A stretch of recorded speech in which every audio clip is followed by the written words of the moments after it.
এটি কোনো ভূতের ঘটনা নয়, আর না কোনো ম্যাজিক। একে বলা হয় স্প্রিং স্নো বা বসন্তের তুষার। চীনের উত্তরাঞ্চলে লাগানো পপলার বা ওইলো গাছ থেকে বসন্ত এলেই তুষারের মতো সাদা বীজ বাতাসে উড়তে থাকে। দেখতে সুন্দর হলেও সাধারণ মানুষের জন্য এটি এখন বড় দুঃস্বপ্ন।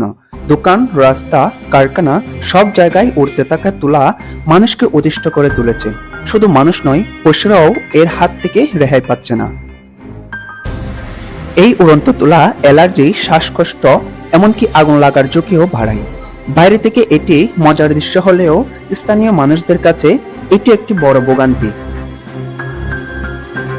তাই বর্তমান চীন সরকার এই সমস্যা নিয়ন্ত্রণে বড় ধরনের পদক্ষেপ নিয়েছে, যার মধ্যে আক্রান্ত এলাকাগুলো থেকে বিপুল পরিমাণ পপলার বা ওইলো গাছ অপসারণ করছে।